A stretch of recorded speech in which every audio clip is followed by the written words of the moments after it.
할렐루야, 사랑하는 우리 불꽃 청년 여러분, 어떻게 지내고 계십니까? 코로나19로 인해서 많은 것들이 위축되어져 있습니다. 하지만 우리의 신앙만큼은 위축되지 않기를 소망합니다. 예배 자리가 성전이 아니라 온라인의 자리로 바뀌었을지라도 신앙의 본질은 변함이 없습니다. 장소와 형태가 바뀌었을 뿐이지요. 이러한 상황이 어쩌면 하나님께 더 집중하기 좋은 상황, 오히려 하나님 앞에 내 신앙의 본질을 드러내는 기회가 되었으면 합니다. 자, 오늘 함께 나눌 말씀은 사사기 말씀입니다. 사사기 3장 12절에서 15절 말씀을 제가 봉독해 드리겠습니다. 들으시기 바랍니다. 이스라엘 자손이 또 여호와의 목전에 악을 행하니라. 이스라엘 자손이 여호와의 목전에 악을 행함으로 여호와께서 모압 왕 에글론을 강성하게 하사 그들을 대적하게 하시매 에글론이 암몬과 아멜렉 자손들을 모아가지고 와서 이스라엘을 쳐서 종려나무 성읍을 점령한지라. 이에 이스라엘 자손이 모압 왕 에글론을 18해 동안 섬기니라. 이스라엘 자손이 여호와께 부르짖음에 여호와께서 그들을 위하여 한 구원자를 세우셨으니 그는 곧 베냐민 사람 게라의 아들 왼손잡이 에훗이라. 이스라엘 자손이 그를 통하여 모압 왕 에글론에게 공물을 바칠 때에. 아멘. 자, 여러분, 요즘의 상황을 가리켜서 굉장히 혼돈의 상황이라고들 많이 말합니다. 맞죠? 사회적으로도 신앙적으로도 어떻게 보게 되면 혼돈의 상황입니다. 코로나19로 인해서 성전에 모이지 못하는 상황이 왔습니다. 자, 여기에 대해서 여러 가지 의견들이 있겠지만 이 모이는 것이 사회의 위험이 된다면 잠시 모임의 형태를 변경하는 것도 필요하다 생각합니다. 자, 그리고 이 혼란한 가운데에 이 참된 신앙의 본질이 더 빛나게 되어 있습니다. 자, 우리가 이럴 때일수록 참 신앙인이 더 드러나고 우리가 바르게 나아가야 될 길이 어디인지를 우리가 더 명확하게 알게 되겠지요. 자, 구약시대의 상황. 구약시대의 상황에서 이러한 영적인 혼란, 이 사회적인 혼란이 일어났던 시기가 있습니다. 바로 이스라엘 자손이 여호수아의 지도 아래 가나안 땅을 정복했던 시기입니다.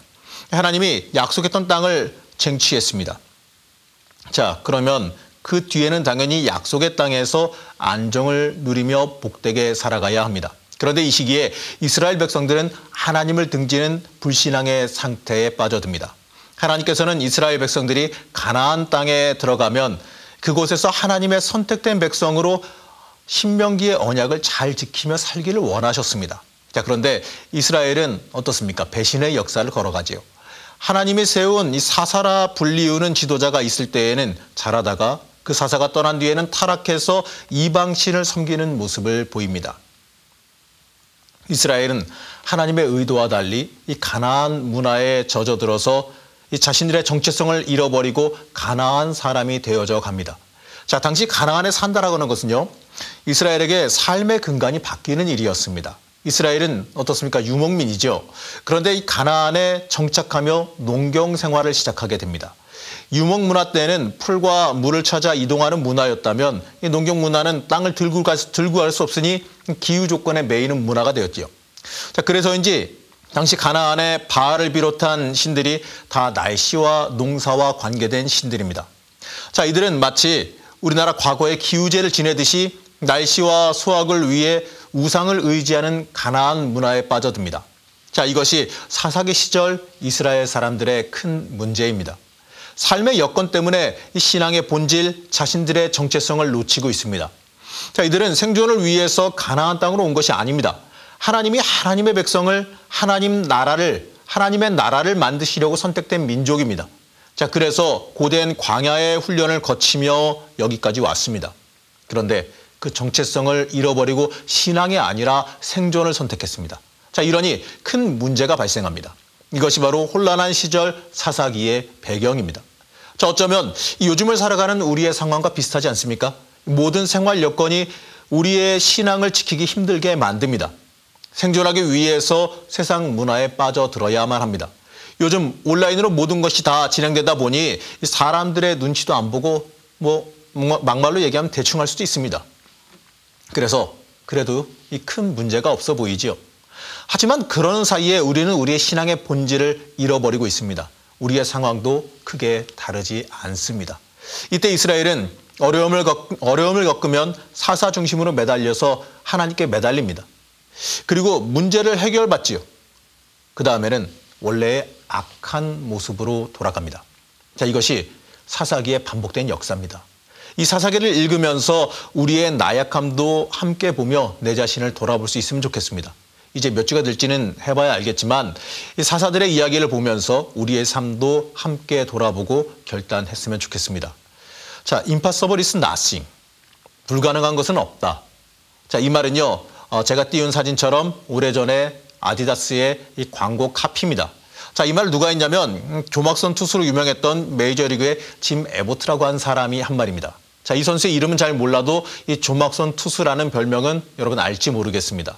자, 이 사람은 태어날 때부터 오른손에 손가락이 다 붙어 있는 조막손인 상태로 태어났습니다. 제가 보여드리는 사진에서 보시게 되면 한 손이 어떻습니까? 손가락이 다 뭉쳐 있죠. 야구에서 한 손이 이렇게 뭉쳐서 쓸 수 없게 된다는 것은요, 엄청난 핸디캡입니다. 아니, 더 정확한 표현으로 하자면 한 손에 손가락이 없다라는 것은요, 어떻게 보게 되면 야구라는 운동 자체가 불가능할지도 모릅니다. 그렇지만 이 에보트라는 사람은요, 천재는 1%의 영감과 99%의 노력으로 이루어진다라는 이 에디슨의 말을 항상 새기면서 열심히 노력했다고 합니다. 야구 글러브를 오른쪽 손목에 끼우고 왼손으로 공을 던졌습니다. 이 피나는 연습을 했고 결국 당당하게 LA 에인저스에 입단하게 되죠. 그리고 1993년엔 양키스로 이적하고 그해 9월 4일 자기 생애 잊지 못할 대기록. 글쎄요, 투수가 평생 한번 기록할지도 모르겠는데 이 노히트 노런이라고 하는 엄청난 대기록을 메이저리그에서 달성합니다. 어떻게 보게 되면 이 장애를 딛고 우뚝 선 일반인보다도 더 당당한 장애인인 그는요, 은퇴할 때 이러한 말을 남겼습니다. 100%의 희망이 없어질 때까지는 결코 불가능한 일은 없다고 생각해야 한다. 장애는 우리의 목표를 성취하기 위해서 넘어야 할 하나의 단순한 단계에 지나지 않는다. 자, 오늘 우리가 읽은 이 말씀에서는요, 바로 이러한 위대한 장애인의 모습을 우리에게 보여줍니다. 장애를 가지고 있지만 그럼에도 불구하고 하나님의 역사를 이루어낸 에훗이라고 하는 사람에 대해서 이야기합니다. 자, 에글론의 지배를 받아서 무려 18년 동안 신음하던 이스라엘의 부르짖음을 듣고 하나님께서 들으시고 한 사람을 세우셨습니다. 이 사람은 베냐민 지파 게라의 아들 에훗이라고 불리우는 사람입니다. 국문을 바치는 사람으로 선정되어서 에글론을 갔다가 왕을 암살하고 다시 돌아와서 이스라엘 사람들을 지휘해서 모압 군대와 싸운 사람, 그래서 모압을 물리치고 이스라엘을 80년간 평화를 가져다 준 사람, 바로 그 사람이 에훗입니다. 자, 이런 에훗에 대해서 성경은요, 베냐민 사람 게라의 아들 왼손잡이 에훗이라고 소개합니다. 자, 우리는 이 소개의 말씀에 주목해야 합니다. 자, 여기 왼손잡이. 자, 왼손잡이라고 하는 말의 원문의 뜻은요, 오른손에 장애가 있다라는 뜻입니다. 자, 그 뜻이 중요한 것은 이스라엘에게 왼손잡이는요, 그 자체로 장애가 있는 혹은 정상적이지 못한 이러한 뜻으로 이해됐다는 거죠. 자, 히브리의 사고에서 오른손은 축복의 손입니다. 특히 여호와의 오른손은 해방과 구원과 축복을 의미합니다. 자, 그렇기 때문에 당연히 이스라엘 사람들은요, 하나님께서 구원자를 세우신다면 첫 번째 사사 운니엘처럼 오른손에 칼을 들고 당당하게 나와서 적들과 맞서 싸울 것으로 생각했을 겁니다. 그런데 이 오늘 말씀은요, 오른손잡이가 아닌 왼손잡이, 오른손에 장애가 있는 에훗이 하나님의 사람으로 선택됩니다. 자, 이 사람은요, 베냐민 지파 사람으로 왼손잡이입니다. 여러분, 베냐민 지파의 이름 자체가 직역을 하면 이렇게 됩니다. 오른손의 아들, 이게 바로 베냐민 지파의 뜻입니다. 자, 이렇게 오른손의 아들들 가운데서 태어난 왼손잡이, 그가 에훗입니다. 아마 살아오면서요, 이 에훗의 삶은 평탄하지 않았을 것 같습니다. 많은 사람들에게 어떻게 보게 되면 낮은 인간이라는 평가와 손가락질 받았을지도 모릅니다. 그리고 이제는 굴욕적인 임무를 수행하러 가기 위해서 선택됩니다. 자, 이유는 간단하죠. 그렇게 굴욕적인 임무 수행을 위해서는 그 외모부터가 당당하고 멋져서는 안 됩니다. 에글론이 보기에 하찮게 보여야 경계의 마음을 누그러뜨리지 않겠습니까? 만약에 그렇지 않다면 이스라엘은 더욱더 많은 핍박을 받을지도 모릅니다. 자, 이스라엘이 에훗을 선택한 뒤에는요, 이러한 이유가 담겨 있다는 거죠. 또한 에훗이요, 에글론 왕을 만나러 갔을 때에 검문을 대충 받은 이유, 그가 몸에 칼을 지녔는데도 불구하고 검문을 대충 받은 이유는요, 그 사람들이, 그 신하들이 이러한 에훗의 오른손을 봤기 때문이고, 왕 앞에 나아가서 그가 독대할 수 있었던 이유도 아마 이 이유 때문일 겁니다. 오른손 장애를 가진 사람이 도대체 뭘 할 수 있겠느냐, 바로 이러한 편견 때문이죠. 자, 에글론 왕은 그 오른손을 보고 그 독대를 허락합니다. 에글론 왕의 신하들은 그의 오른손을 보고 결코 암살의 위험이 없을 거라 생각해서 왕을 독대해서 만나게 만들지요. 자, 그리고 왕이 자신의 방에서 나오지 못하는 모습을 보면서 그가 무슨 일을 당했을 것이다 이렇게 생각하는 것이 아니라 개인적인 볼일, 화장실에 가 있거나 아니면 낮잠을 자고 있을 것이라 생각했습니다. 그래서 에훗이 도망갈 시간을 벌어줄 수 있었다는 거죠. 자, 많은 사람들이 에훗의 오른손을 보면서 그를 판단했지만 하나님께서는요, 에훗의 그 말라붙은 오른손에 주의를 기울이신 게 아닙니다. 사람들은 그의 오른손을 보면서 그를 장애를 가진 낮은 사람으로, 쓸모없는 사람으로 생각했겠지만 하나님께서는요, 그의 오른손이 아니라 그의 왼손을 보시고 당신의 구원을 이루셨다는 겁니다. 사사기에 나오는 사사들 중에서요, 세상 사람들이 보기에도 이 부족하게 생각할 만한 사람들이 많이 있습니다. 그들을 들어 쓰셨습니다. 운일부터 시작하는 사사들의 특징을 보면 아무도 예상하지 못하던 사람들이었고 예상하지 못했던 다양한 방법으로 하나님의 일을 하셨습니다. 자, 첫 사사 온니엘은요, 장자 가문이 아닌 작은 자의 집에서 태어난 사람입니다. 에훗은 오른손에 장애가 있는 사람입니다. 그리고 드보라는요, 미안하지만 여자고 또 기드온은 하잘것없는 소심한 사람입니다. 입다는 건달이었고 삼손은 어떻게 보게 되면 깡패입니다. 자, 모두 하나님의 사사로 쓰임 받기에는요, 흠이 있어 보이는 사람들입니다.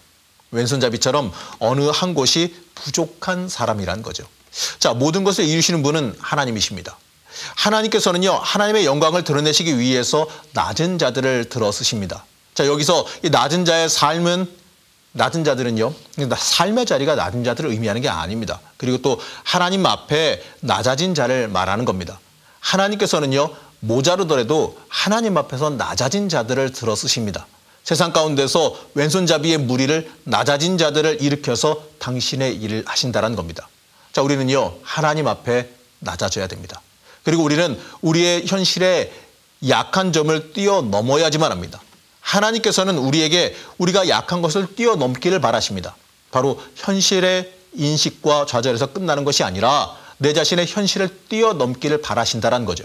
자, 우리가 사는 이 세상에서는요, 에훗처럼 자신의 약점 때문에 성공하고 승리한 사람이 있는가 하면 반대로 자신의 장점 때문에 넘어지고 실패한 사람들도 존재합니다. 자, 여러분, 어디에 있는 사람들입니까? 아니면 어떤 사람 되기를 원하십니까? 자, 우리가 잘 아는 위인 링컨은요, 학력의 약점을 가진 사람이었습니다. 그러나 그 사람은 변호사가 되었고 국회의원이 되었고 미국 역사상 가장 위대한 대통령이 되었습니다. 자, 루즈벨트란 사람은요, 소아마비라고 하는 신체적인 약점을 가지고 있던 사람입니다. 그러나 2차 대전과 미국의 경제 침체를 잘 이끌어 나간 사람입니다. 또 베토벤은 귀머거리로서 음악가로는 치명적인 약점을 가졌던 사람이었습니다. 자, 그러나 운명교향곡이라는 위대한 곡을 만들었고 후세에 이름을 남겼죠. 자, 헬렌 켈러는요, 장님의 귀머거리였지만 오늘까지도 이 봉사와 헌신의 대명사로 남아 있습니다. 약점이 그 사람의 가치를 떨어뜨리지 않습니다. 그 사람의 약한 점이 그 사람을 망하게 만들거나 하지 않습니다. 우리는 약해도 비록 낮을지라도 하나님께서는요, 우리를 들어 쓰십니다. 사랑하는 청년 여러분, 기억하시기 바랍니다. 하나님의 사람들은 약점 때문에 하나님으로부터 버림받지 않습니다. 약점 때문에 실패하는 삶을 살아가지 않습니다. 인간의 약함이 하나님의 관점에서는 강한 것이 될 수 있습니다. 에훗은 약점을 가지고 있었지만 그럼에도 불구하고 하나님은 그를 이스라엘의 구원자로 세우셨습니다. 그의 통치 기간 동안 사사 중에서 가장 긴 태평성대를 그에게 허락하셨습니다. 하나님께서는요, 우리의 약할 때 강함 되어 주십니다. 사랑하는 청년 여러분, 우리의 인생에서 고난이 기다리십니까? 어려움이 가득합니까? 세상에 비하면 여러분들이 때때로 너무 작아 보이십니까? 자, 우리의 능력만으로는 아무것도 하기 어렵다 생각되십니까? 여러분의 인생은요, 여러분의 힘만 가지고 살아가는 인생이 아닙니다. 내가 약할수록 나를 통해 역사하시는 하나님의 능력이 드러나게 되어 있습니다. 우리는 하나님께서 일하시는 통로입니다. 코로나19로 모든 것이 어렵다 말하지만 끝까지 하나님의 사람으로 서는 사람은요, 여러분의 약함이 강함될 줄로 믿습니다. 끝까지 하나님의 사람으로 서시기 바랍니다. 하나님께서는 우리가 약할 때 우리의 강함 되십니다. 잠시 기도하겠습니다. 우리를 인도하시며 지키시는 하나님, 우리가 약할 때 강함 되심을 믿습니다. 세상 속에서 마주하는 모든 어려움이 하나님의 역사하심을 만나는 기회가 되게 하시고 우리의 약함과 약점이 하나님의 일하시는 통로가 되게 하여 주옵소서. 세상 속에서 세상 것들로 인해 어려움 겪지 않게 하시고 돌아보시며 지키시는 또 돌보시며 지키시는 소망이 늘 우리와 함께하게 하여 주시옵소서. 이제는 우리 구주 예수 그리스도의 은혜와 하나님 아버지의 무한하신 사랑하심과 성령 하나님의 감동, 감화, 역사, 교통하심의 은혜가 어려운 가운데서도 하나님 끝까지 붙잡는 청년들의 머릿머리 위에 그들의 삶의 자리 위에 함께 하시기를 간절히 축원하옵나이다. 아멘.